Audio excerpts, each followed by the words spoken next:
Hey boys, what's up? Today we're going to be coming out with another certified schizo banger. I'm going to be going over the top 100 unranked fighters in the UFC.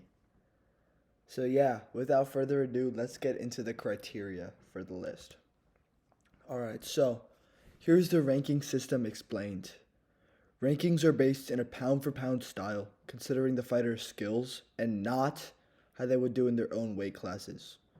So you'll see some guys towards the end of the list who are pretty close to a ranking or even a title shot, but they're just shit. Like for example, Ebo Aslan. He's the guy I'm thinking of. So we're not basing it off of that. Next, I'm not weighing in the fighters' primes. I'm basing this off of their skill at the current moment and then their potential in the near future. So this is not a past list. You're not going to see RDA on it. Um, no, it's not what this is. This is a list of who I think is going to be competitive and good now and in the coming years. This isn't a video of how close each guy is to a ranking in his own weight class. Again, that's just boring.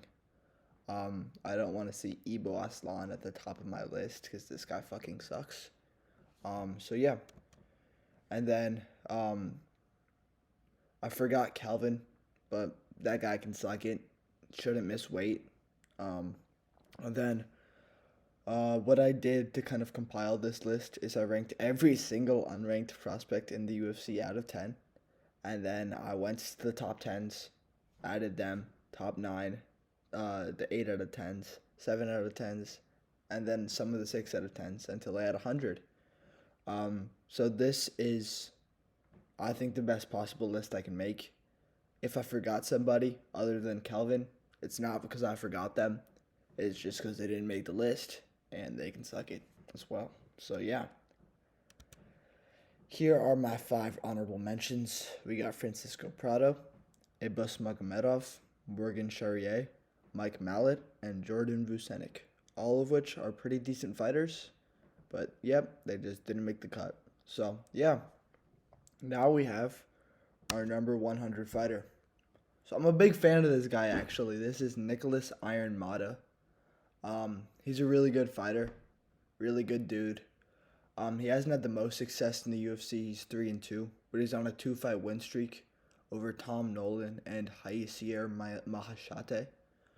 He knocked out Tom Nolan cold pretty fast in the fight, and then he dropped Mahashate to get a win. So yeah, he's a pretty good fighter. He's decent. I think he's probably gonna get another couple wins in the UFC. But yeah, I don't see him going up much further than this. I don't see him getting ranked.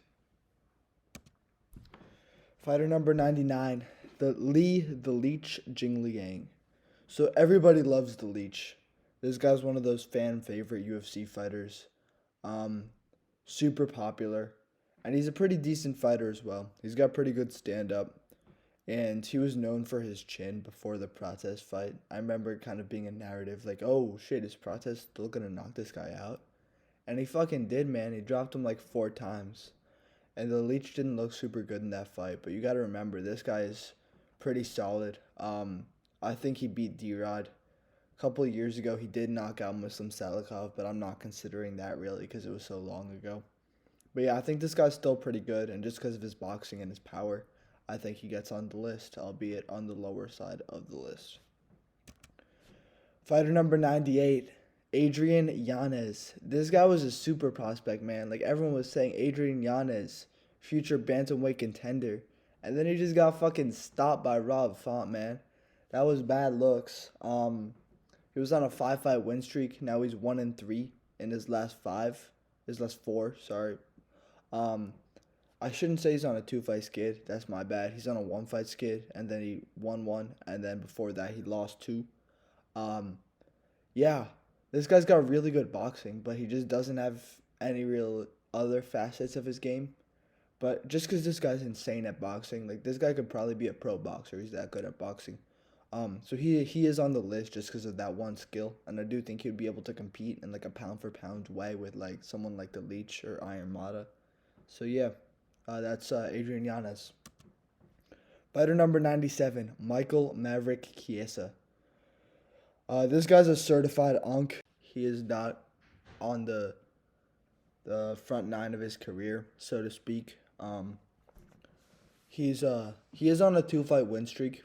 Not against the best competition, against Tony Ferguson and Max Griffin, but he did finish them both. He rear naked choked them both.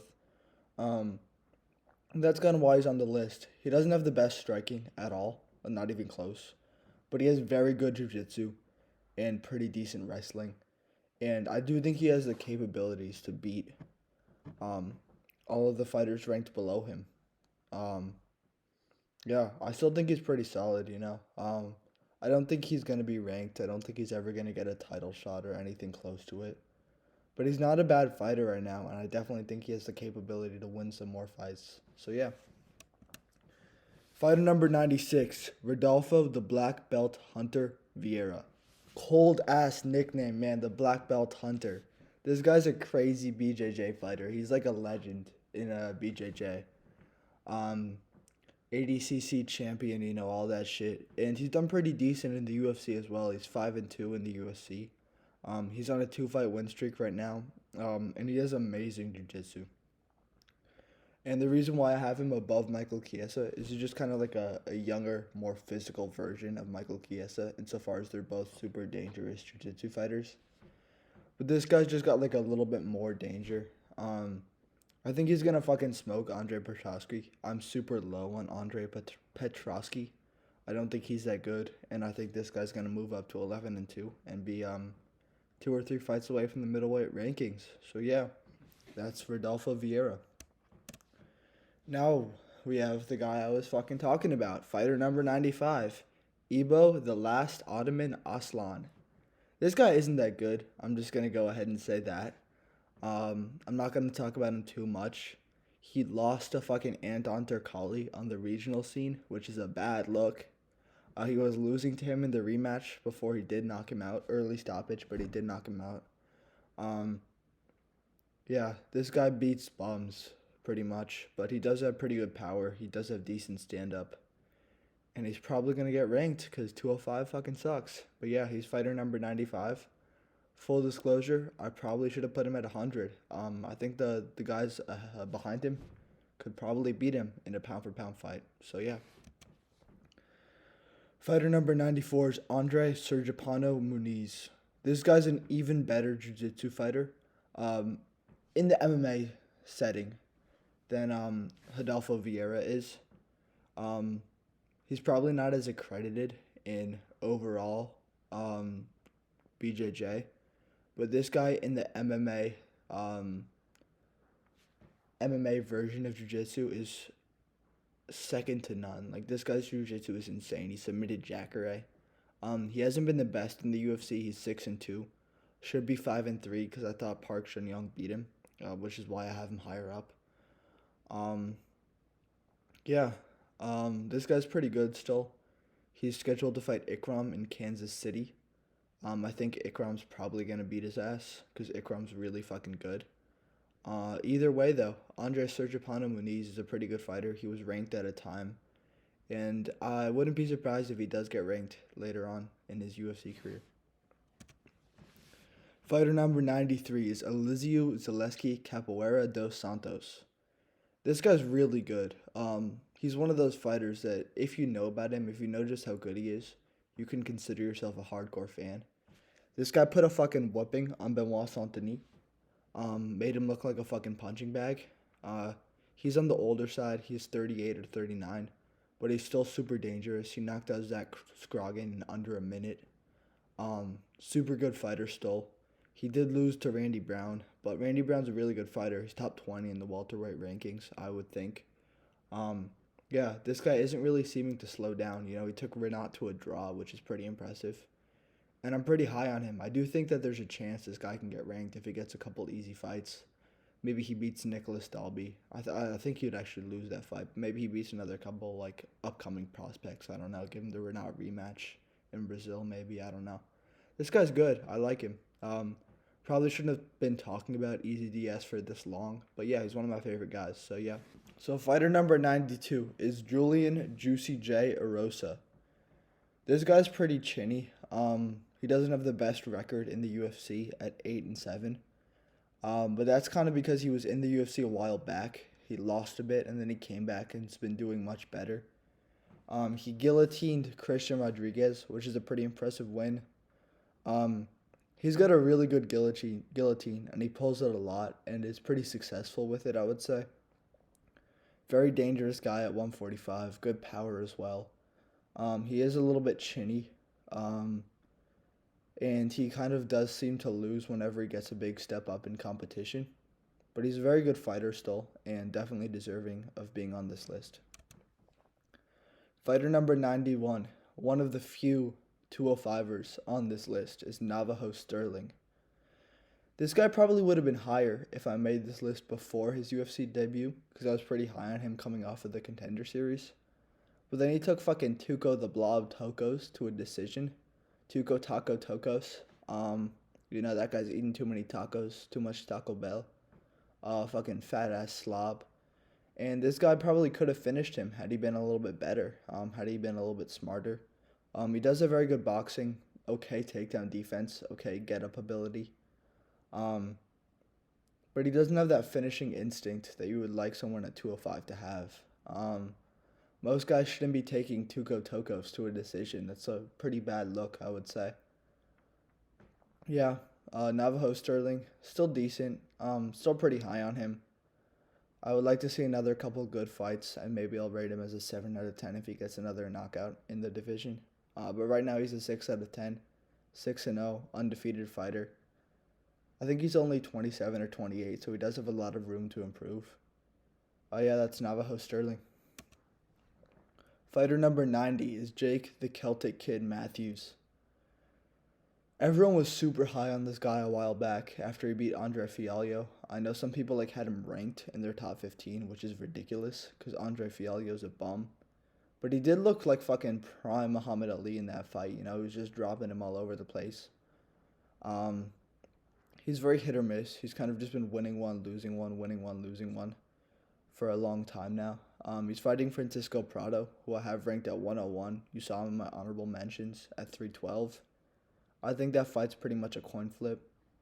I do think Jake Matthews has probably a few more technical skills than Francisco Prado. But Francisco Prado just has a fucking crazy chin and more of a fucking underdog spirit than Jake Matthews. And I think he has a little bit more will to win. So I have that fight as a coin flip. I'll give you my pick for that fight in my next video. Yeah, that's Jake Matthews.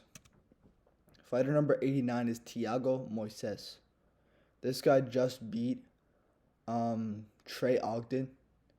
Trey Ogden did tear his bicep after winning the first round, so that was a little sad to see. Maybe if he won that fight, he would be on this list instead.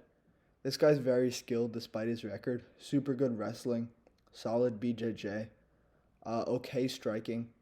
He only really loses to the best guys as well. This guy only lost to fucking Islam Makhachev, Ludovit Klein, guys on that skill level. Not that those guys are on the same skill level, but he doesn't really lose to people worse than Ludovit Klein or Benoit Saint-Denis or Joel Alvarez. This guy loses to ranked level guys only. So he's very good, If he was fighting bums, he'd probably be a lot more successful in the UFC. And even still, he's quite solid, and he has a pretty good, well-rounded skill set. Fighter number 88 is Manuel El Loco Torres. This guy's 15-3, 3-1 in the UFC, and I kind of just see him as a better version of Terrence McKinney. He's one of those finish the guy in the first round or get finished in the first round type of fighters. He was on a 3-fight win streak in the UFC until he met Ignacio Bahamondes, who just kind of kicked his ass in a round. I had money on Torres, so I was a little bit disappointed in that fight. But he's still a pretty solid guy. Very good stand-up, very good power. He just has a bit of a weak chin. I'm curious to see where he goes now. I'm curious to see if he can continue to pick up wins in the UFC, or he'll be a win one, lose one guy like Terrence McKinney. Maybe we see those guys fight. I would pick Torres in that fight. Terrence is not on this list. That's for a reason. I don't think he's that good. He just beats bums pretty much. Yes, he's super powerful, but I don't know. I feel like most guys in the lightweight division who have any real skill are probably just going to knock him out. Now we have Jun Young Park, the Iron Turtle. This guy's fucking sick, bro. I love him. He's 8-3 in the UFC, which is really, really impressive. That's a pretty good UFC record. Um, he's very slow. He's not the most fast, twitch, powerful fighter.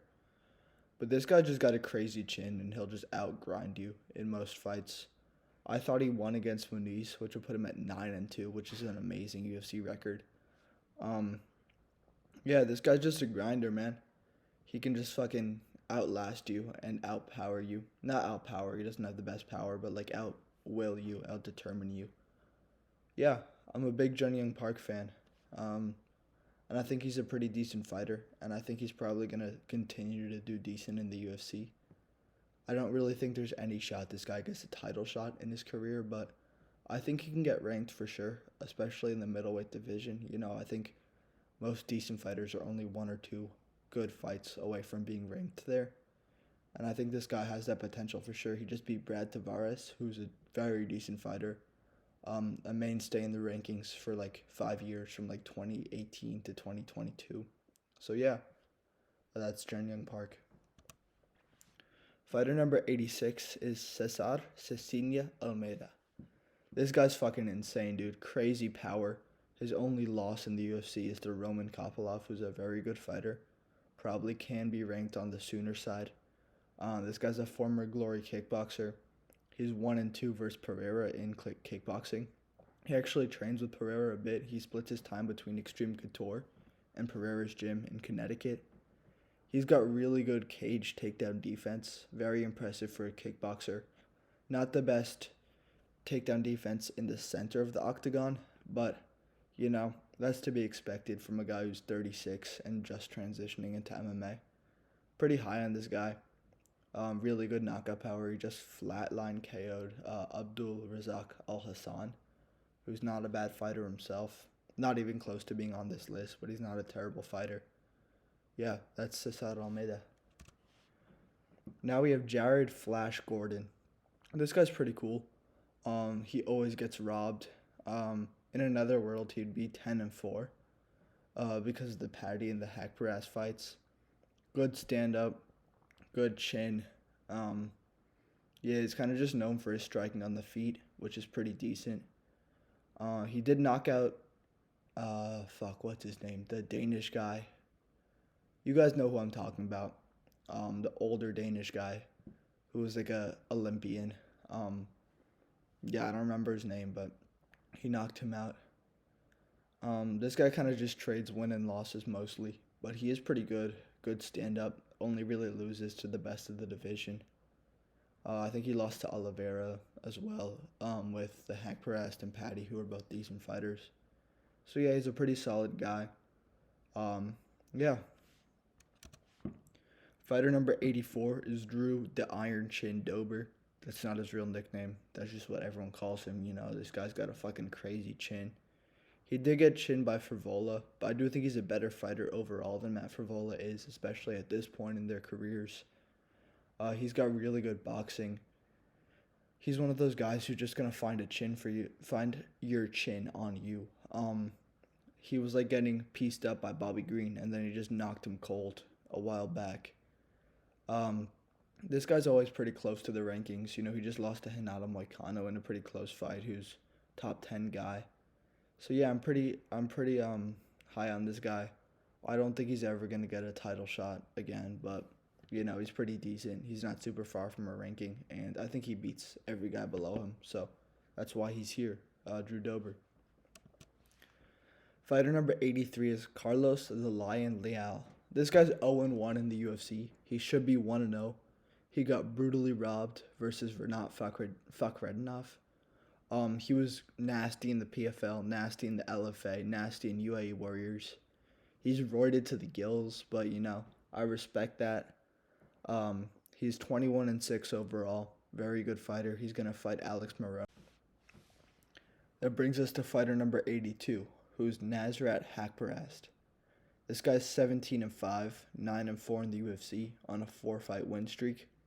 Sadly, that's probably gonna end. He's fighting Esteban Ribovic next, who is an amazing fighter. I have him at a 9 out of 10. He's an A tier prospect. I'm not going to show you exactly just where he is, but he's super good. But yeah, this guy's been pretty decent in the UFC. Only really loses to the best of the best, like Dan Hooker, Bobby Green, those type of guys. Yeah, that's Nasrat. Fighter number 81 is Ismail Maheta Bonfim. This guy's the worst of the Bonfim brothers. He's a bit of a hype merchant after that Terrence McKinney win. Then he lost to Benoit Saint-Denis, and then he just beat Vink Pichel. He's still pretty skilled, very good stand-up, very good striking overall. Yeah, that's Ismail Maheta Bonfim.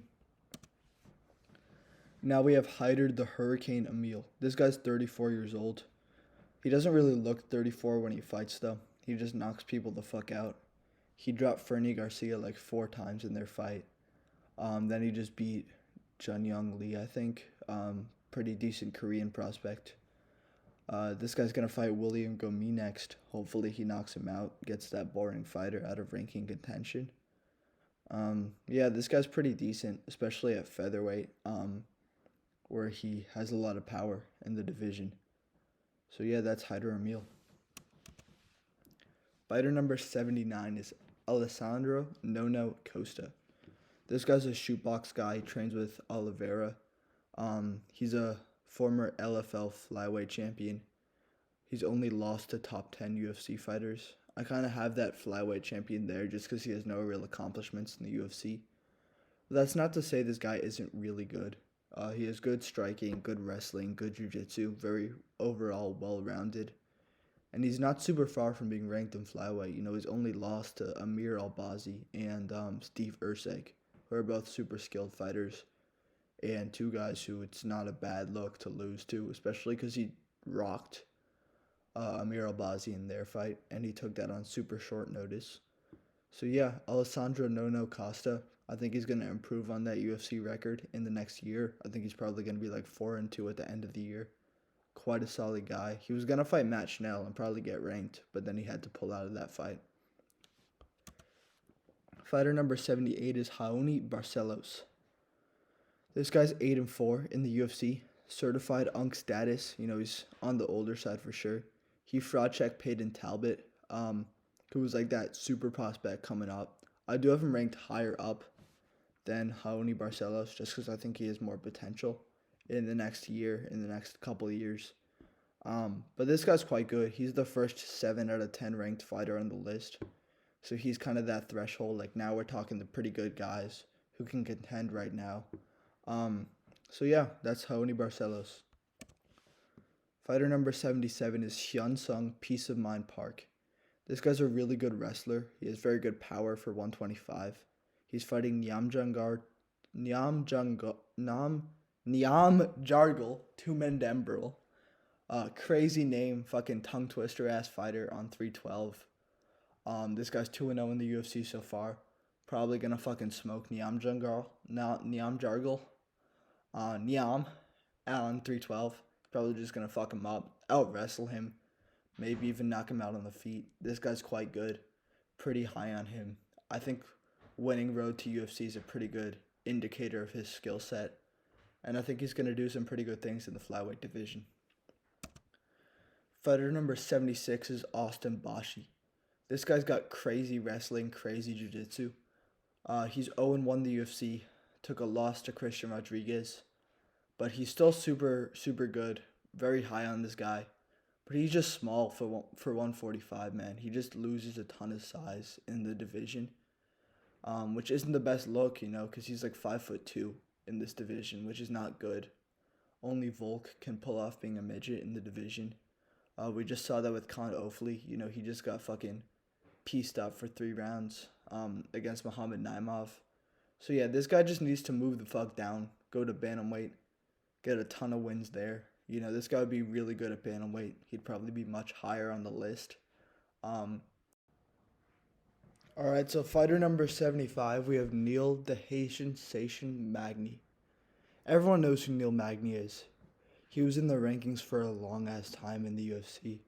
Kind of teetering on that like 10 to 15 welterweight ranking until he got knocked out cold by Carlos Prates. This guy's certified unk, one of the unkiest UFC fighters in my opinion. But yeah, he can still compete for sure. He knocked out Mike Mallet in the third round very recently, just over a year ago. I think he's capable of beating most guys who aren't like top 20 level in the welterweight division. Still a very solid fighter. Super good clinch game, good striking. Um, he's got really long arms, so he's kind of just able to keep most fighters at a jab. Yeah, this guy's quite solid, man. And just because he's old, just because he's on a bit of a skid right now, doesn't mean he can't compete. I think this guy's probably going to get a bunch more wins in the UFC. He's probably going to stay outside the rankings, but just continue to beat upcoming prospects. Maybe get some, like, veteran fights as well. You know, he's a pretty solid fighter. And, yeah, that's Neil Magny. Fighter number 74 is Raul El Nino Problema Rosas Jr. This guy's 10-1, 4-1 in the UFC. He's the youngest UFC fighter ever, as I'm sure most people know. He's got good power and very good BJJ. He's not the most complete fighter. He's just kind of known for his Brazilian Jiu-Jitsu. We did see his power in the Terrence Mitchell fight. He just knocked him out. Yeah, man, this guy's pretty good on the ground, okay on the feet. He's 4-1 in the UFC, quite impressive record. Yeah, I think this guy's got a ton of potential, and he's got a pretty good game right now, which is why he's at 74. Fighter number 73 is Cody Custom Made Durden. I swear that's a new nickname. I was looking on Topology for most of these guys' nicknames, and I had never seen that one before. I could be tripping, but yeah, I'm pretty sure that's a new nickname. He's 17-7-1 overall, 6-5-1 in the UFC. This guy's got really good wrestling, chain wrestling specifically.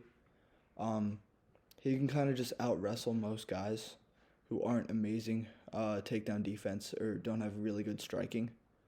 I will say this guy's a little bit chinny. He kind of tends to get knocked out or dropped. But yeah, he's a pretty solid fighter. And one of those guys who can definitely be ranked in the future. You know, I think he just lost his ranked spot to Josh Van after Josh Van beat him. But this guy does have a win over Charles Johnson, who's now on a bit of a tear. So yeah, Cody Durden is a very solid fighter. Alright, sorry for the abrupt cut there. I forgot to add this guy in. He was my 72 ranked fighter, just forgot to add the slide. This guy's 9-1 in the UFC, 9-1 overall, 3-1 in the UFC. This guy's got amazing striking. He just needs to work on the wrestling. You know, send him 6 months to Dagestan and forget. You know what I'm saying?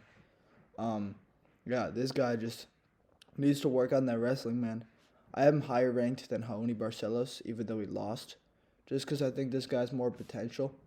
I do think that Raoni beat him fair and square. You know, I think he'd beat him like 6, 7 out of 10 times. Raoni, that is. I think he'd beat Talbot 6 out of 10 times. Yeah, but I think this guy's striking is just so good that he beats a lot of guys, even like some ranked guys, just because he's got such good stand-up. But he really needs to work on that wrestling. You know, if he gets his takedown defense on point, this guy's got a ton of potential. So yeah, that's Peyton Talbot. Fighter number 71 is Nathaniel the Prospect Wood. This guy's 20-6 overall, 8-3 in the UFC, fights at featherweight. He's a little bit small for featherweight, but he's still very good. He's got an okay chin, pretty decent power, good stand-up, decent wrestling, very well-rounded fighter. He's fighting Morgan Charrier, who you guys saw I had ranked at 103, so he was almost on the list. Yeah, this guy's quite solid. You know, he beats most guys outside the top 20, and he's a very solid fighter for sure. He did just pick up a loss to Muhammad Naimov, but Muhammad Naimov was kind of cheating in that fight. Do still think Muhammad Naimov would have won, but it is important to note that he did cheat.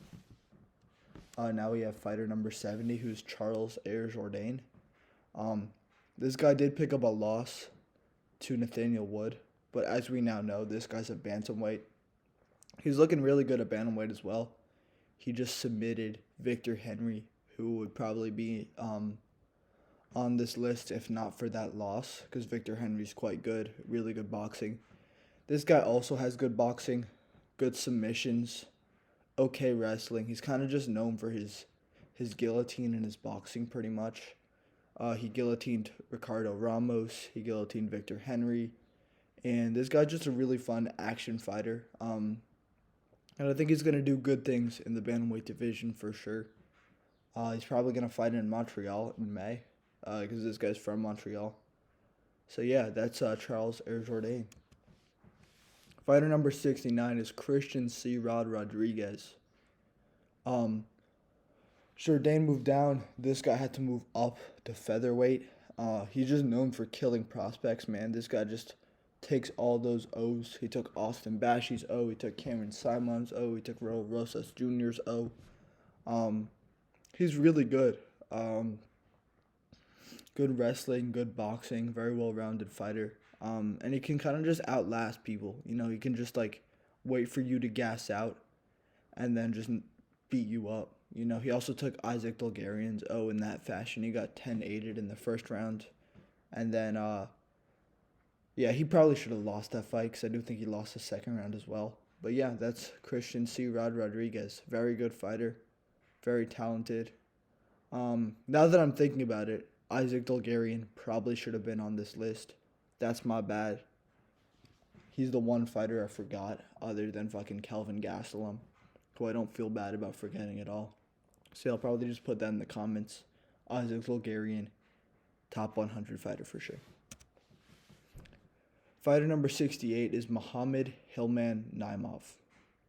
This guy I have him ranked at 7 out of 10.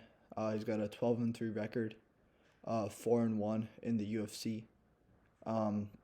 He didn't look the best against Ofli, but this guy's got really good power, pretty decent wrestling. He's got some wins up at lightweight as well against Jamie Malarkey. Yeah, this guy's quite good. He's looked pretty decent in the UFC for sure. Yeah, he's kind of just a well-rounded fighter. He'll probably lose the best of the best in the 145 division, but that's not to say he's not very decent, you know. So yeah, that's Muhammad Naimov. So at 67, we have Jakar Close. This guy's super skilled, very impressive fighter. He's quite inactive. He doesn't fight too often, around once a year, I would say. Sometimes less. He takes a lot of breaks. But this guy has experienced a lot of, like, tragedy in his life, so you can't really fault him for that. He's extremely skilled. Yeah, he's never super far from a ranked fight. He rocked Beneil Dariush in their fight, which is pretty impressive. He did just get ran through by Joel Alvarez, but Joel Alvarez is an amazing fighter, so there's no real shame in losing to him. Yeah, it's Jakar Close. All right, fighter number 66 is Killer Cub Swanson. This guy's 30-14, 15-10 in the UFC. Certified unk. This guy's just like the unk of the UFC, of the featherweight division at least. I thought he got robbed against Andre Fili. That's why Andre is not on this list, and Killer Cub Swanson is. This guy's still super competitive. He just knocked out Billy Quarantillo cold. Really impressive win in a very good fight. Also a very good knockout, obviously. Yeah, this guy may have retired. He kind of left that open, up in the air. I hope he doesn't, because, you know, this guy's fucking badass. Yeah, this guy's really good. Good boxing, good striking overall. Decent takedown defense. Showed that in the Quarantillo fight. He was able to get up pretty easily. And he's got good power, you know. He's able to knock him cold, which is really impressive because Quarantillo's not a bad guy either. I kind of had him in the, like, 130 to 110 range. Same with Fili. So, yeah, that's Killer Cub Swanson. I would love to see this guy fight a little bit longer. Maybe get, like, a good retirement fight in California. Maybe, like, later this year or next year if they decide to wait a little bit longer to do another California card. Fighter number 65 is Said Nurmagomedov. This guy did just lose to Vinicius Oliveira. No real shame in that. Oliveira's an amazing fighter. This guy's another guillotine merchant. He's known for his submissions and his kicking, pretty much. He does not have the Dagestan wrestling that most Nurmagomedovs are known for. But yeah, he's really good on the feet. And you don't really want to take this guy down because he'll just whip up a guillotine and submit you. So yeah, very good fighter, pretty well-rounded. He was ranked for a time. So yeah, pretty impressive guy, Said Nurmagomedov. Fighter number 64. This is our second highest ranked light heavyweight. Umar Sy. This guy's 11-0, undefeated fighter, 2-0 in the UFC. He's quite well-rounded for a light heavyweight. Good striking, good wrestling, good submission. He submitted Tugo Tokos in the second round in his UFC debut, and then he took Da Woon Jung to a decision, which, isn't really a bad thing. Da Woon Jung's a decent fighter, and this guy's very good. I would like to see him move up. He's fighting Alonzo Menafield next, who might be ranked. I think he's ranked 15. So yeah, if this guy wins that fight, he's into the rankings, and I think he probably will. Fighter number 63 is Jim A10 Miller, also known as Jim fucking Miller. This guy's just a badass all around. 38-18, 27-17 in the UFC. He's the lightweight certified unk. Still super dangerous. Still gets a ton of finishes. He submitted Damon Jackson, made that guy retire. Yeah, this guy's just picking up finishes at a decently high level. He did lose to Bobby Green. Not a bad thing. Bobby Green is also on this list. This guy's going to fight Chase Hooper. Excited for that fight. I do think Chase Hooper wins. But yeah, that's Jim Miller. Quite a good fighter. Fighter number 62 is Gabriel Mahatinia Bonfim. This guy's Ismail Bonfim's younger brother. Very good fighter. He did get fraud checked by Nicholas Dalby, and he's booked to fight Chaos Williams, which is not an easy matchup. But he's 16-1, 3-1 in the UFC. Good striker, good submission guy, very well-rounded overall. He just kind of got outdogged by Nicholas Dalby. But that doesn't take away from how good of a fighter he is. He beat Ange Lusa since then, kind of put a whooping on him. So yeah, that's good. Fighter number 61 is Bobby King Green, also known as King Green. This guy's another 155 unk. He has some of the best hands in the lightweight division. Sadly, he's getting fed to Mauricio Ruffy, who's going to just fucking beat his ass. This guy's got a 13-11-1 record in the UFC. Not the best record, but that doesn't really show just how good this guy is. He's just going to kind of put a whipping on most unranked UFC fighters. Just kind of outbox them, outgrit them. He beat Tony Ferguson. Yeah, which, is kind of sad. But yeah, this guy's really good. And yeah, that's kind of all there is to say about Bobby King Green. Kind of seems like he's having a bit of a midlife crisis with the name change. Changing your name to King at 38 is kind of crazy.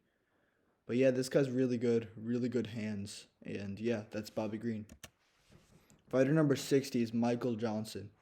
He's 23-19, 15-15 in the UFC. Yeah, my one note I have is this guy's the fucking GOAT, bro. This guy knocked out Dustin Poirier. Like, what else is there to say, man? And he's kind of on a bit of a career resurgence right now. He just knocked out Otman Azaitar, which is not the best win. Otman's kind of a bum, but he made easy work of him. This guy's just a cool dude, good fighter, someone who I want to succeed. And he just beats good people, loses to bad people. That's kind of just what he's known for. He's got really good power, pretty good boxing. And I think that if this guy is locked in like he says he is, if he's in his prime like he says he is, we might see a ranked run from Michael Johnson, another one. Because this guy just at any moment in time can knock out like even the best fighter. This guy's just fucking crazy, dude. Love Michael Johnson. Fighter number 59 is Cody Haddon. This guy's 8-1, 1-0 in the UFC. His only loss is to Steve Erceg, back on the Australian regional scene. This guy's just an extremely well-rounded prospect.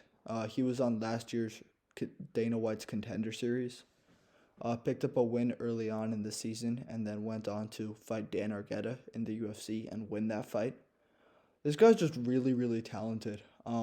Good boxing, decent counter wrestling. He kind of just wants to stay on the feet, which is good because he can defend takedowns and he can just out volume pretty much any guy.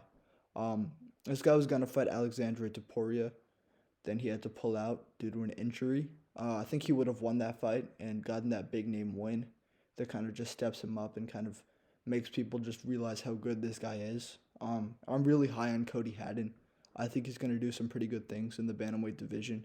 I think he's going to pick up a lot of wins, and yeah, I'm super high on this guy.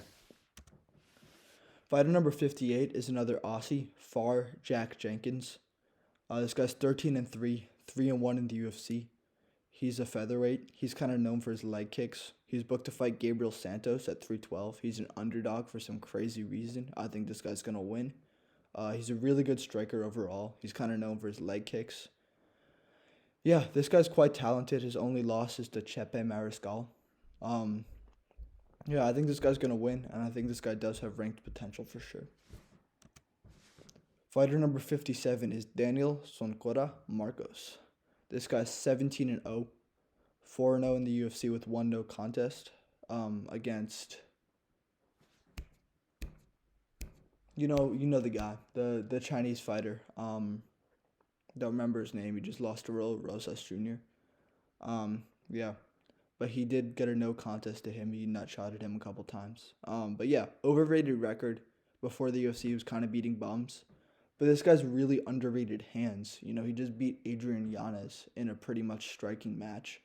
This guy's really good. I hope he fights Said Nurmagomedov next. I would like to see that fight. Pretty high on this guy. He's a quite decent fighter. And yeah, that's Daniel Soncora Marcos.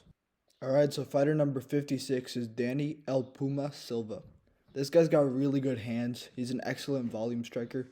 He was a member of the 2023 class in Dana White's Contender Series. He just put a whooping on Angel Pacheco to win that fight. No idea how Pacheco survived because this guy was just whooping him all over.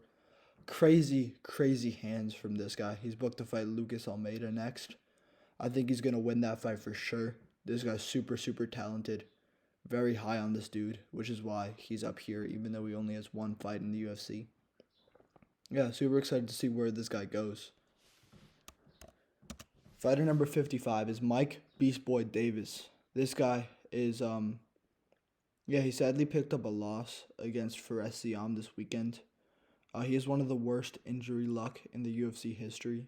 This guy constantly is out for 1 to 2 years between fights just due to injuries. Man, he tore his bicep in the prep for the Drew Dober fight. He had to pull out of that one. I think he came in injured against Fares Siam.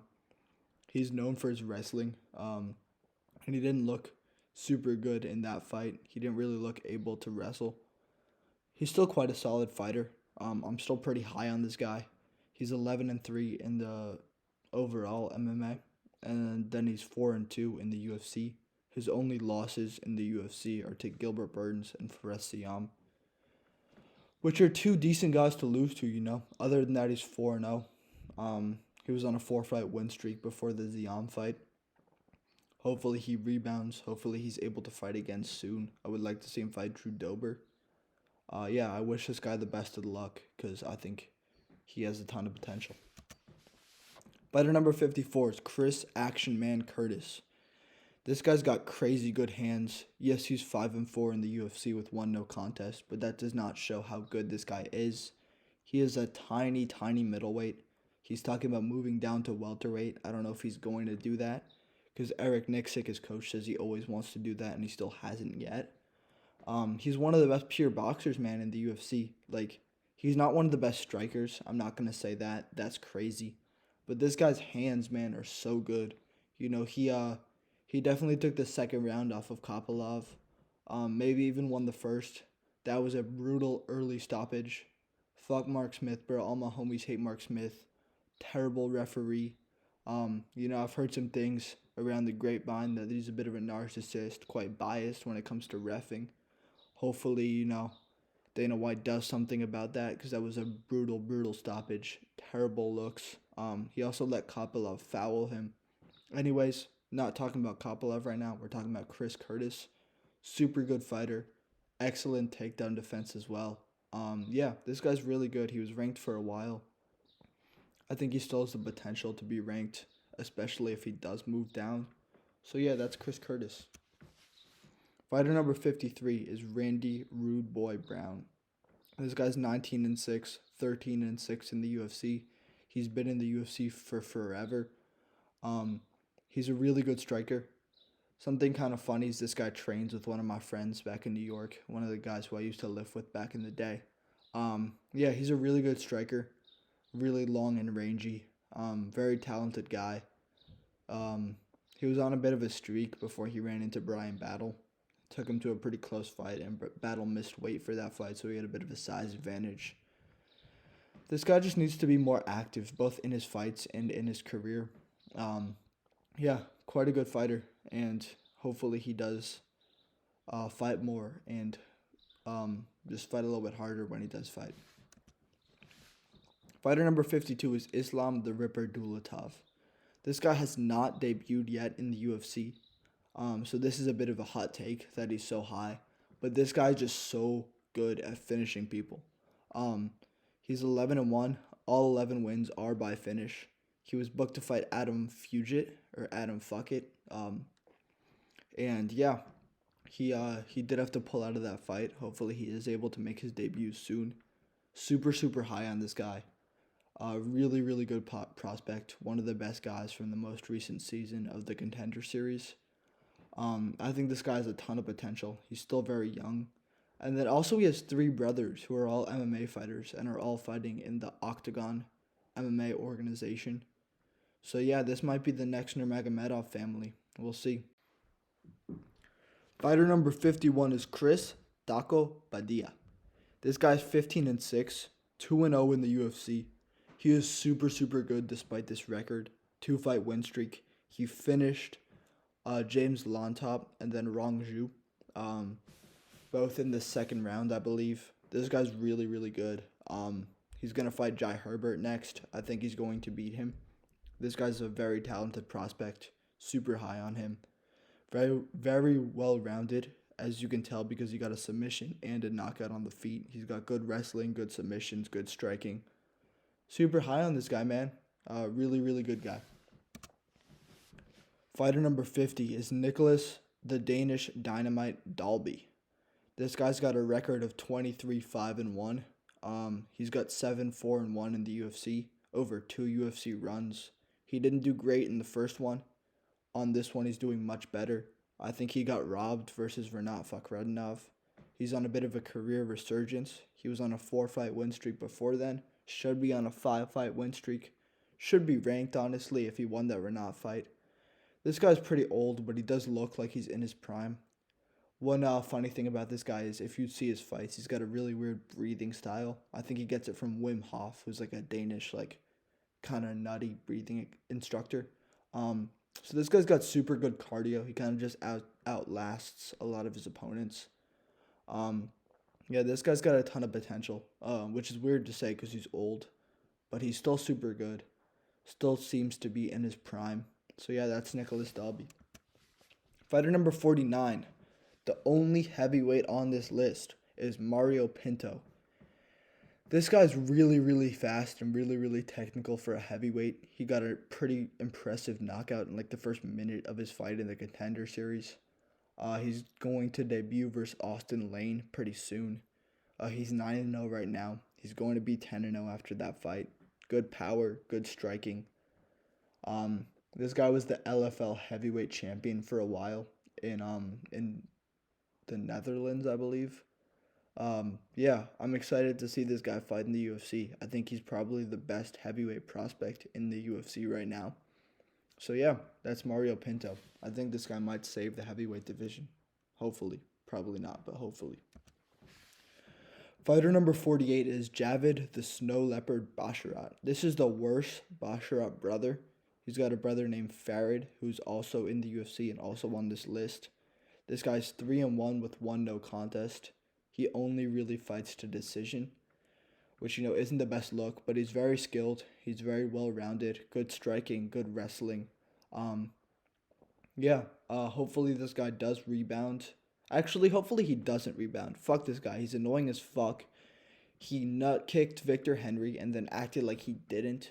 Sore loser.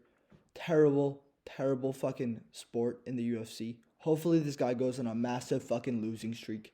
Hopefully this guy gets cut. The other brother's much more chill, much less of an asshole. Fuck this guy.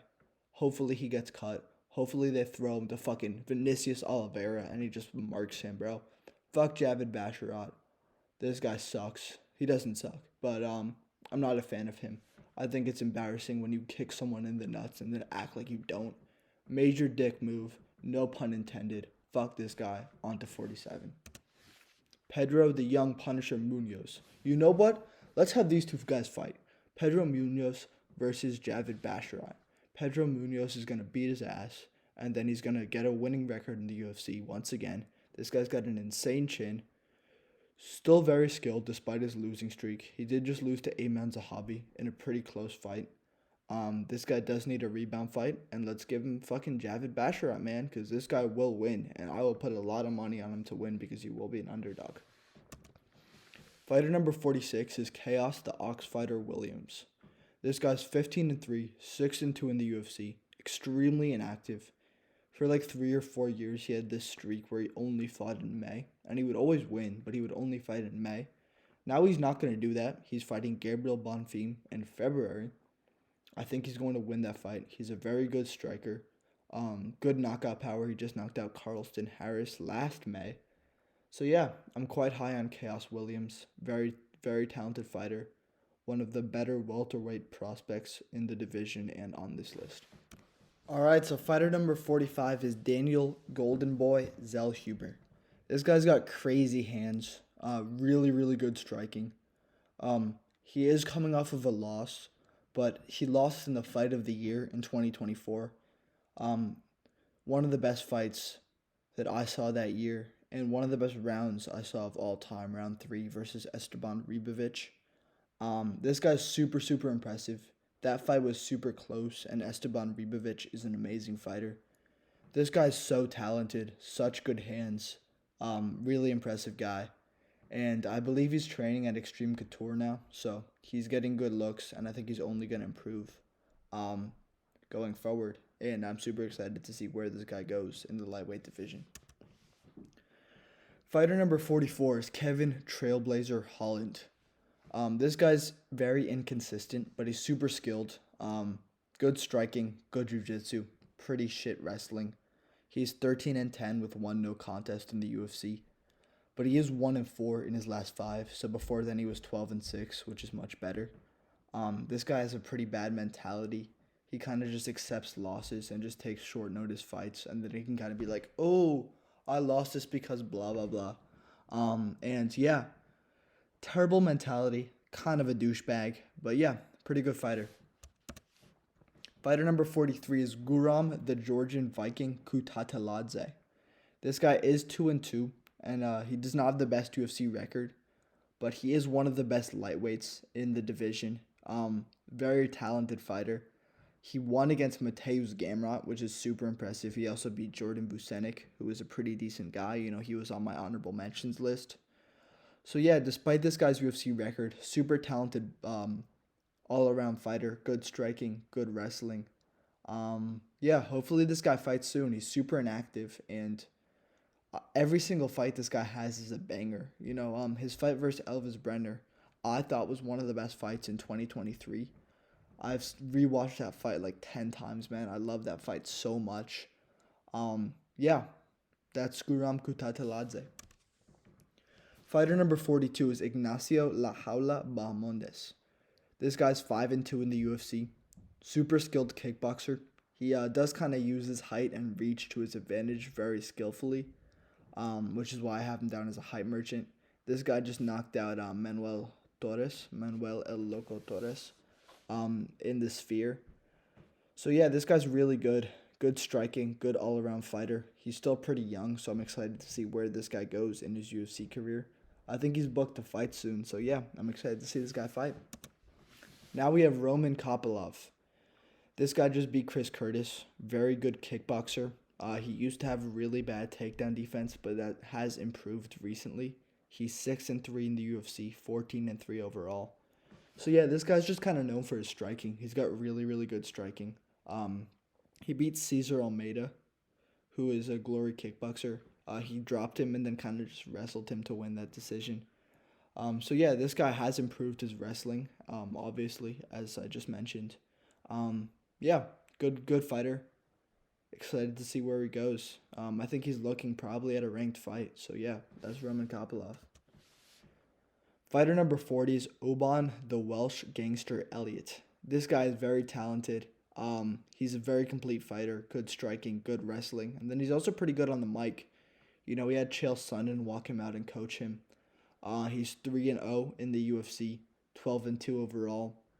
He's picked up a good win against Basil Hafez, who is another like top 150 fighter in the unranked UFC.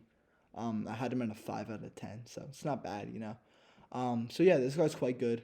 I'm excited to see where he goes now. He's probably only like 2 or 3 fights away from a ranking, and I think he's Wales' best chance at getting a ranked fighter. So yeah, that's Oban Elliott. So fighter number 39 is Elves Brenner. This guy is on a bit of a losing streak. After his hair transplant, he kind of fell off. He's like a little bit of the inverse Merab. You know, Merab got even better after he fixed his hair. Elves Brenner got worse once he fixed his. Yes, the hairline looks clean as fuck. You can tell that there. But he has lost twice since he got that hairline transplant. However, he did have one of the best fights of 2023 with Guram Kutateladze. As I mentioned earlier, one of my favorite fights of all time. And before his 2-fight skid, he was 3-0 in the UFC. He beat Guram, he beat Zubaira Tukhugov, and then he knocked out Kenan Khrushchevsky. So yeah, I'm hoping this guy does rebound. He is a very good fighter.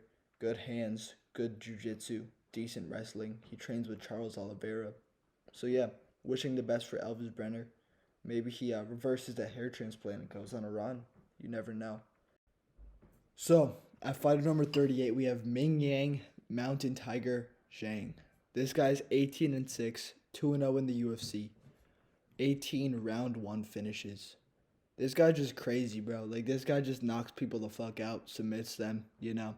I think he's the best 205 prospect outside their rankings right now. Early on in his career, he was not that good. He lost to Askar Mozarov, who is one of the biggest UFC bums of all time.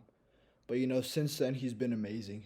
He's pretty technical, too, with his finishes. He got Ozzy Diaz with a pretty good elbow. He knocked out Brenson Ribeiro in the first round as well. I'm super excited to see where this guy goes in the UFC. I think he's got a ton of potential.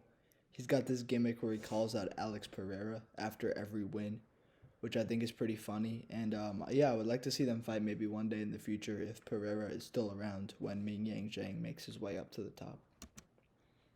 Fighter number 37 is the Korean Superboy, Do-Hoo Choi. This guy's 16-4-1, 5-3-1 in the UFC. He is on a career resurgence right now. He's on a 2-fight win streak against pretty good guys. He's got really good striking, and his wrestling has improved.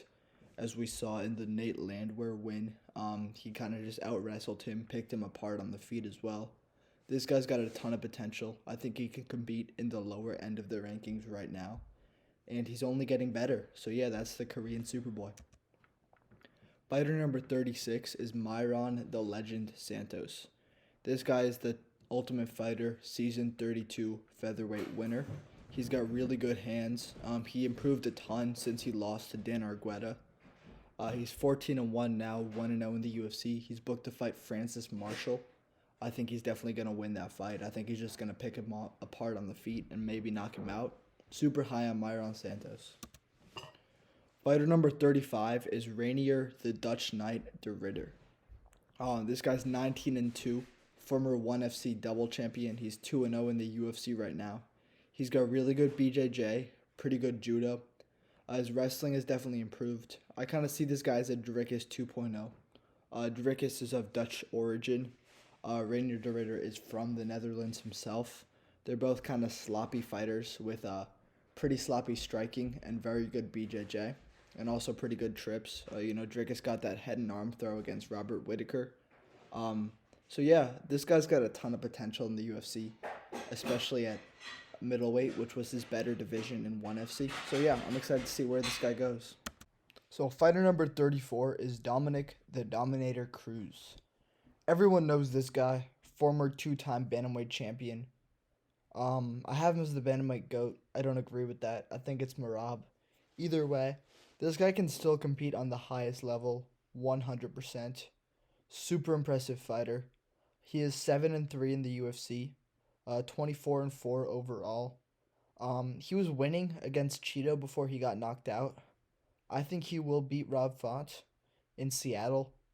This guy's still super good, super evasive, very good striking. The one thing about him is he is a little bit chinny.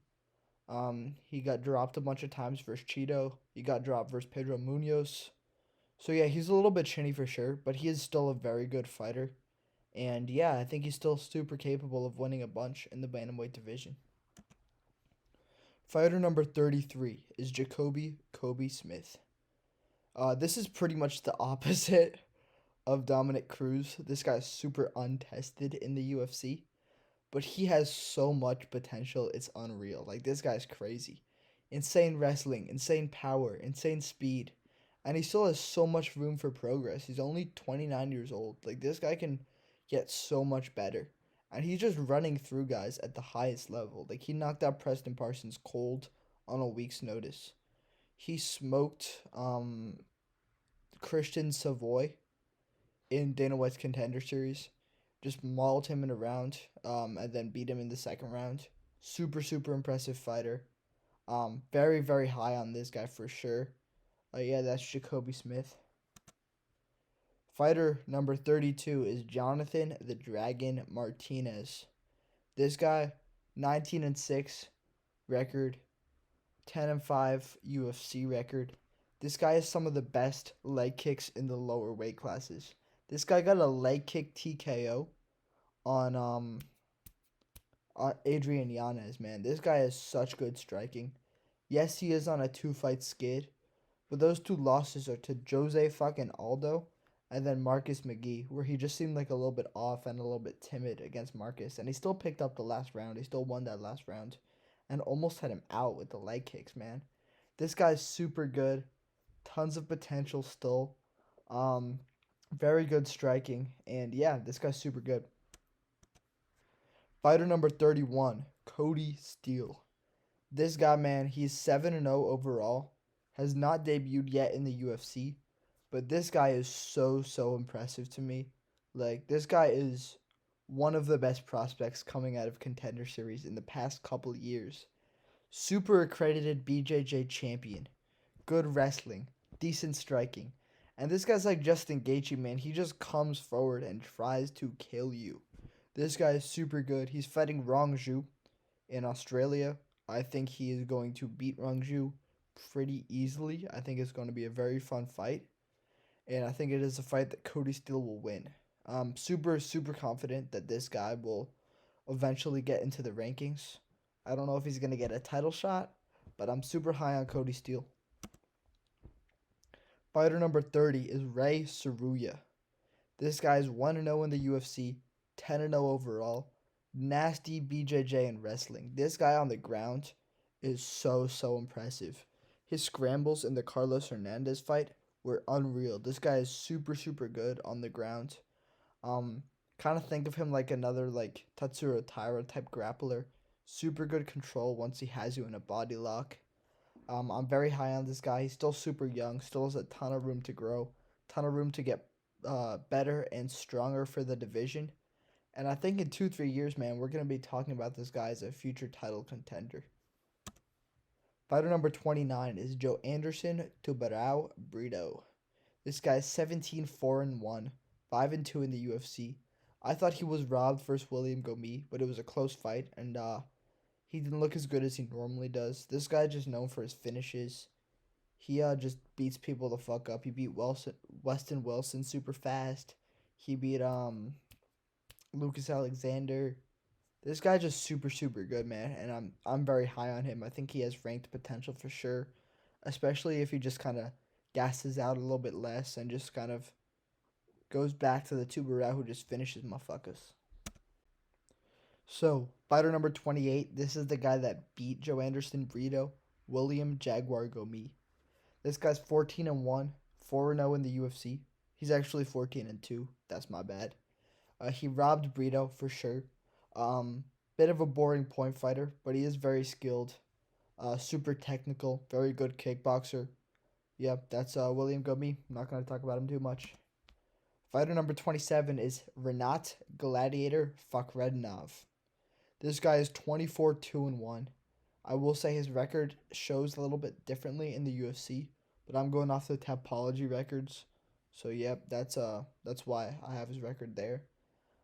He's 5-0-1 in the UFC. That record is a little bit shallow, I will say, because I do think he should have lost to Nicholas Dalby and Carlos Leal. But he did beat Brian Battle, man. Yes, it was on short notice, but still super impressive. This guy has super good wrestling and sneaky good power, man. He dropped Kevin Lee bad. This guy's super super good. He's dropped a lot of his opponents actually. He dropped Nicholas Dalby. He dropped Brian Battle. I believe he dropped Andreas Michailidis. Could be wrong about that one. But yeah, this guy's super super good. Tons of potential. I just hope he stops getting robberies because that makes him look bad and it makes the UFC look bad. Fighter number 26 is Sean the Sniper Woodson. This guy is just like an anomaly, bro. He's like 6'2" at featherweight, crazy reach, super weird build with like a tiny torso, long limbs. Kind of looks like an alien. This guy is 13-1 overall, and 7-1 in the UFC. On a very long win streak. I think he's like 6 or 7 fights unbeaten. He does have that draw in there, but yeah, he's an excellent striker, and he developed really good power recently, man. He just knocked out Fernando Padilla, who's a decent fighter himself. So I'm super impressed by Sean Woodson, and I think he's looking at a ranked opponent soon. Fighter number 25 is Steve Garcia, the Mean Machine. This guy is 17-5 overall and 6-2 in the UFC. But he's on a 5-fight knockout streak, man. One of the longest in the UFC. And this guy's got crazy good boxing. Like, he just knocks people cold, man. He's booked to fight Edson Barbosa in Seattle. I think he's going to take that fight, go on to a 6-fight knockout streak. Yeah, I'm super high on him, man. Nobody in featherweight just knocking people out like this, just left and right and center, dude. Super impressive guy. Fighter number 24 is Chase the Dream Hooper. This guy lost to Steve Garcia um, at featherweight and then moved up to lightweight and has looked so good. I believe he's on a 4-fight win streak right now, maybe 3 fights. This guy's got insane BJJ, and now he's developing nasty boxing too, man. Like, this guy dropped Vyacheslav Borshev, who is the striking coach at Team Alpha Male. Like, this guy is improving so fast and getting so good and kind of just fitting in so much better at lightweight. He put on a bit of muscle. He's kind of growing up a bit in the fight game. You know, he's just reaching his prime, and it's super good to see because this guy's just getting really, really talented. Fighter number 23 is Ikram Aliskerov. This guy's 15-2, 3-1 in the UFC. His only 2 losses in his MMA career are to Khamzat Chimaev and Robert Whittaker. And that Robert Whittaker is a short notice fight, like on a week's notice. So losing that, there's no shame in that. He's fighting Andre Muniz in Kansas City. I think he is going to win that fight pretty easily. This guy's got super good power, amazing wrestling, and decent BJJ as well. Like, this guy stuffed all of Khamzat Chimaev's takedowns, bro. That's super impressive. And this guy has a ton of potential in the middleweight division. I'm super excited to see where he goes after fighting Andre Muniz. I think he'll be looking at a ranked opponent then, if not one more fight away from a ranking. So yeah, that's Ikram Aliskerov. Fighter number 22 is Miktaibek Orlbai. This guy's 13-2-1, 2-1 in the UFC. This guy's a fantastic all-around fighter, and he is extremely tough. He took a whooping against Mateusz Rebecki and came back and ended the fight with ground and pound himself. This guy is such a talented fighter. Insane mentality. Fighter number 21 is Bo Nickel. This guy's like the most hyped up prospect of all time. Like everyone's just like, this guy's so good. And he's been pretty decent in the UFC. He hasn't looked amazing. Like he took Paul Craig to a pretty close decision, which wasn't the best indicator. But he's still quite young, and he's one of the best wrestlers in the middleweight division, if not in the entire UFC. This guy was like the NCAA champion for many, many years, and he's getting okay boxing and Brazilian Jiu Jitsu as well. So he's improving pretty rapidly. And yeah, I'm excited to see where this guy goes.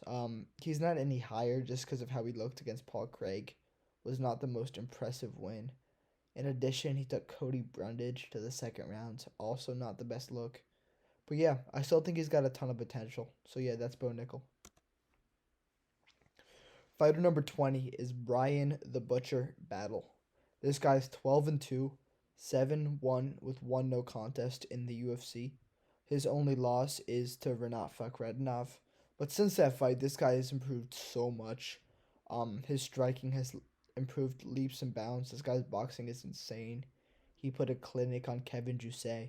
He didn't look great in his last fight against Randy Brown, but I think he might have been coming into that fight with like an injury or something because he blew weight and it just wasn't a good look. Yeah, his takedown defense is still a bit questionable after that Renat fight. He did kind of just get ragdolled. I think he got like 30-26 or something. So yeah, this guy, ton of potential, improving a lot, especially recently. And yeah, I think he's looking at a ranking pretty soon. Fighter number 19 is Yusuf the Moroccan Devil Zalal. This guy's 16-5-1, 6-3-1 in the UFC, over 2 runs. That second run, he's 3-0 with all finishes. He's fighting Cater in a couple weeks, Calvin Cater, ranked featherweight. And this guy's a super well-rounded fighter. In his 3 wins, he's got 3 submissions, but he dropped Jack Shore. He's looked super impressive since he got back into the UFC. Yeah, this guy's improved a lot in between his UFC runs, and I think he's got a ton of potential. And he might be ranked soon if he beats Calvin Cater. So yeah, that's Yusuf Zalal. This is the better Basharat brother, Ferocious Fareed Basharat. This guy's 4-0 in the UFC. 3 out of those 4 wins are by decision. So yes, he's still a decision merchant. But he's very well rounded. He's got good wrestling, good ground game, good striking. Whether it's punches, kicks, whatever. This guy's quite talented, man. And he's a little bit of a better sport than his brother. You know, his opponent in his last fight missed weight, and he still took the fight, which I do respect. So yeah, that's Ferocious Fareed Basharat. Fighter number 17 is Ludovic Mr. Highlight Klein. This guy's 23-4-1, 7-2-1 in the UFC on a 7-fight unbeaten streak. I believe he's on a 4-fight win streak, then had a draw, and then won 2 more before then. He's very well rounded, good wrestling, good striking. He's right on the door of a ranking right now. He didn't look amazing against Roosevelt Roberts, but he looked super good against Thiago Moises, and he took that Roberts fight on short notice, so I think that probably impacted how he did in that fight. Fighter number 16 is Mateusz Rebesti Rebecki. This guy's 20-2, and he's 4-1 in the UFC. This guy has a fantastic level of competition both in and outside of the UFC. He is primarily a wrestler, but he does have very good stand-up, as we saw in the Oralby fight. He picked up a loss to Diego Ferreira, but he dropped him in the first round and looked super good, and then just kind of gassed out, and then got TKO'd in the third, which wasn't the best look, seeing him gas out. But Diego Ferreira is a fantastic fighter, so losing to him doesn't really say that this guy's a fraud at all. It just says that he took that fight a little bit too early in his UFC career. But yeah, I think we're going to see this guy rebound. I think we're going to see this guy get a ton of good wins in 2025. And I think we'll see him get a ranking pretty soon. Fighter number 15. This is the guy that beat Rebecki, Carlos Diego Ferreira. This guy's 10-6 in the UFC, 19-6 overall.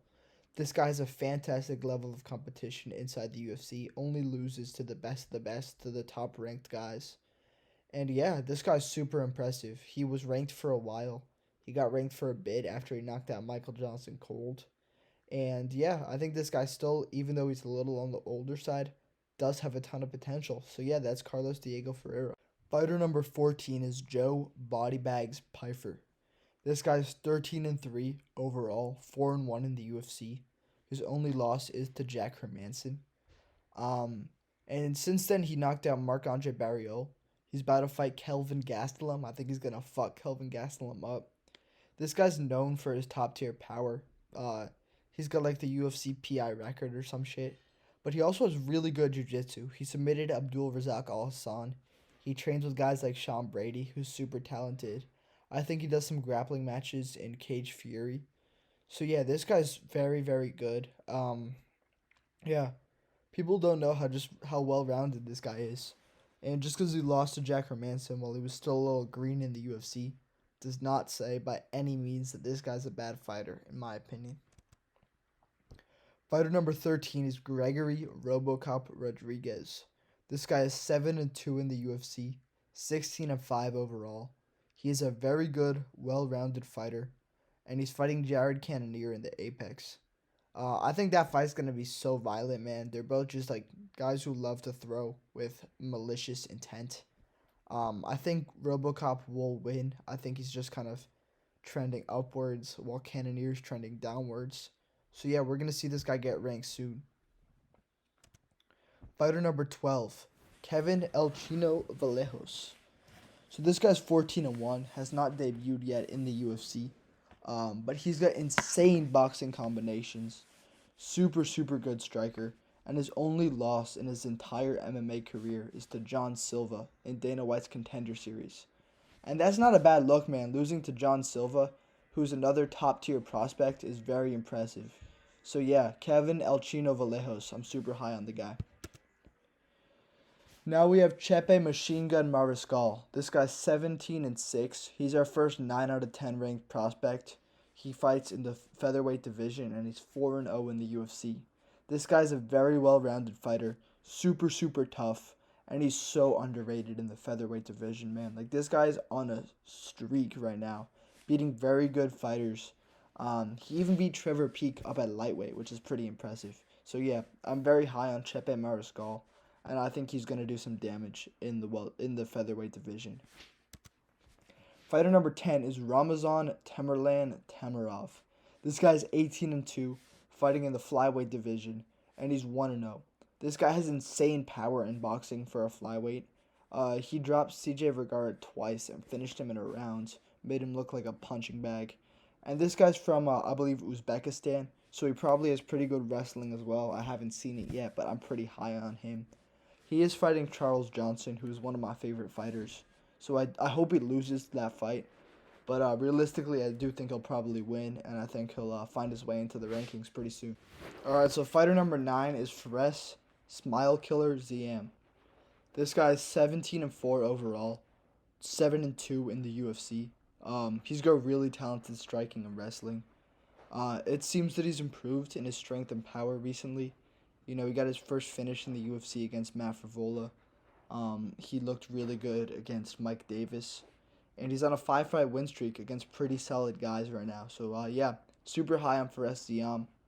I think people are starting to realize just how good this guy is in the lightweight division. So, yeah, that's Fares Ziam. Fighter number 8 is John Matsumoto. This guy is an insane prospect, one of the best prospects in the UFC right now. He has a 16-0 undefeated record, 2-0 in the UFC. He's very young. He's 24 or 25 years old. But he's super well-rounded, good striking, good Muay Thai, good wrestling, good jiu-jitsu. This guy's just good at everything. And he's only going to get stronger and better as time progresses. He's booked to fight Chris Gutierrez, who did not make this list. But yeah, Chris Gutierrez is a pretty decent, formerly ranked guy who is on the worst side of 35 years old. And I do think John Matsumoto will beat him in that fight. Fighter number 7. This is another super prospect, Loner Kavanaugh. This guy's 8-0, undefeated, 1-0 in the UFC. He's super young. I believe he's 23. He's got fantastic boxing, crisp hands, good kicks as well. He's got super good power, as we saw in the Contender Series. He dropped Antoine Ho, knocked him out cold, which is rare for a flyweight, man. This guy's got crazy good power. Yeah, and I think he is going to do very good things in the flyweight division. Fighter number 6 is Vinicius Lockdog Oliveira. So I've been high on this guy for forever. You've heard me talk about him before. He is 3-0 in the UFC. I call him the bantamweight Anderson Silva, and I am serious about that, man. This guy might be ranked after he beat Said Nurmagomedov. I would not be shocked. I made this video before the rankings dropped. And yeah, this guy is super, super good. Good striking, good movement, good takedown defense. And he beat Said Nurmagomedov with a broken rib. And Said Nurmagomedov is no fucking slouch, man. So yeah, Vinicius Lockdog Oliveira, fighter number 6. Now we're on to the top 5. Esteban El Gringo Ribovic. This guy's 14-1, 3-1 in the UFC, and that one loss is to Loic Radzhabov on like a couple weeks' notice. And I thought he won that fight, man, too. I thought he won the second and third round of that fight. Either way, this guy's amazing striking, good power, super tough, got dropped by Sal Huber and then put a beating on him. I thought he had the fight of the year in 2024. Now he's fighting Nasrat, and I do think he will win that fight. Fighter number 4 is Mauricio One-Shot Ruffy. This guy is 9 out of 10, 11-1 overall, 2-0 in the UFC. I call him the Brazil's Conor from Timu. You know, he's a little bit like Conor McGregor in the way he looks and the way he fights. Super good striking. He is a member of the Fighting Nerds team in Brazil, so he's getting super good training, super good looks from them. And he's fighting Bobby Green, and he is going to win that fight, and he's going to win it impressively. So that is Mauricio One-Shot Ruffy. Fighter number 3 is Felipe Jungle Boy Lima. This is our first 10 out of 10 fighter. The last 3 fighters I think are super prospects. All have title potential in my opinion. This guy's 14-1 on a 14-fight win streak. And those 2 wins that he has in the UFC are at featherweight. And that's especially crazy because this guy is a natural bantamweight.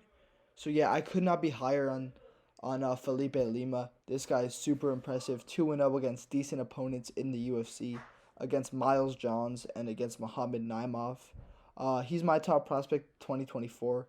He's an expert at all facets of MMA. Good at-range striking, good clinch Muay Thai. He's got good wrestling, good jiu-jitsu. He's just super, super good. And yeah, I think this guy can compete with the best of the best right now, and I think he's only going to get better. He trains at All Stars in Sweden, so he's getting good training from really impressive fighters such as Alexander Gustafsson, Khamzat Chimaev, Guram Kutateladze. So yeah, this guy's got a ton of potential. Fighter number 2 is Joel El Fenomeno Alvarez. This guy's 22-3, fights in the lightweight division, and he's 7-2 in that division. He has top tier striking and Brazilian jiu-jitsu. Yes, he does not have the best takedown defense, but it doesn't matter because he'll just submit you in his guard. This guy's one of the most dangerous fighters in the UFC. He just finishes people. I believe all of his wins are by finish. This guy just has so much potential. He was ranked, and then Grant Dawson pushed him out of the rankings. I think this guy can compete with the best of the best right now. I think he would have a chance against pretty much any lightweight who is not named Islam Makhachev or Arman Tsarukyan. So yeah, that's Joel Alvarez. And fighter number 1 is John Lord Silva. This guy, man, he is just one of the best fighters he is the best fighter who's not ranked in the UFC. I will say that with so much confidence. This guy's 14-2, 3-0 in the UFC. And one of those wins is at lightweight against Drew Dober on 1 week's notice. This guy has such good striking, such impressive power at both featherweight and at lightweight. He had a walk-off KO against Charles Jourdain. And I hope this man beats the shit out of Bryce Mitchell after he beats Melsik Bagdasaryan in Seattle. I think that Dana will want to book that fight because he wants Bryce Mitchell to get knocked the fuck out. And I think that John Lord Silva is that guy. This man is the number 1 prospect on my unranked athlete rankings.